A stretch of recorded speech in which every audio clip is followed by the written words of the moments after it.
On November the 20th to the 21st we have a curfew for the very first census in the last 27 years. Frank, it looks like Sudani ordered for this new census to occur for your HCL benefits as Iraqi citizens. It seems to me the only reason he's doing it now is because you have a new exchange rate that they can work with. If not, there wouldn't be a new census, as they determine the fair amount everyone is supposed to get. This new census emo screams that there is a new exchange rate. Central Bank Governor, we have put in place methods to secure the provision of dollars and are subject to strict supervision. Alak announced today, Wednesday, that all transfers are subject to auditing processes, while he indicated that the decline in oil prices has nothing to do with the rise in the exchange rate. The government forms a higher committee to adapt Iraqi banks to international financial requirements. They are now telling us they can see light at the end of the proverbial tunnel.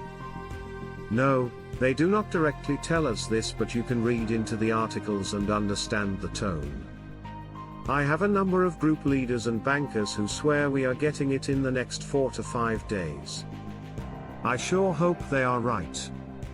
Imposing a curfew in all Iraqi governorates on November 20th and 21st. The Iraqi government decided to impose a curfew on November 20th and 21st in all regions and cities of the country to conduct the population census. I have heard these Uncle Fudd folks, fear, uncertainty, doubt, attempting to generate negativity with the perfunctory hand-wringing stating that with the price of oil now in the $70s, the dinar is likely to be devalued. Really? They have a new 11% revenue stream they never had before due to non-oil income. They have multinational corporations in the wings chomping at the bit to get started with projects ranging from the development road to oceans of new housing, infrastructure projects, tariffs, import fees, new port facilities, not to mention all the mineral wealth waiting to be exploited. They have record foreign reserves and 150 tons of gold, plus they have sold bonds of late. They will also be repatriating all the DFI funds from the New York Central Bank if they haven't already done so. The Chicken Little routine is wearing thin. Trust me, there will be no dinar devaluation now or in the future. Our country's dream.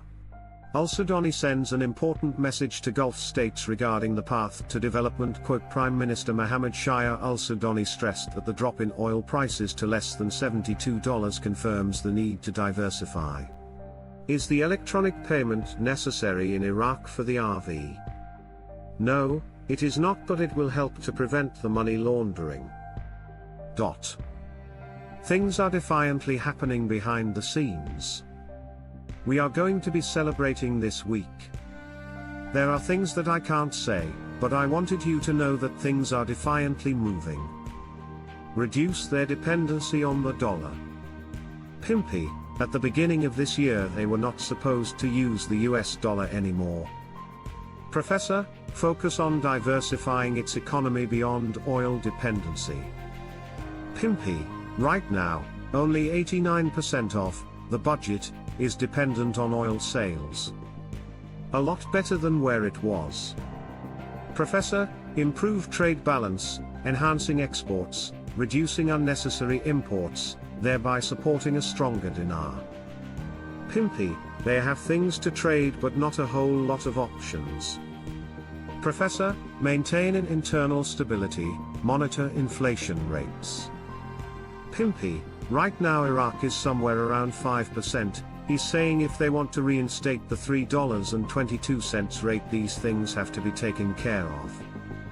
I do find it interesting we've been listening to them talk about deleting the zeros and he's put that in here. A lot of this stuff Iraq has already started, kudos to al-Sudani.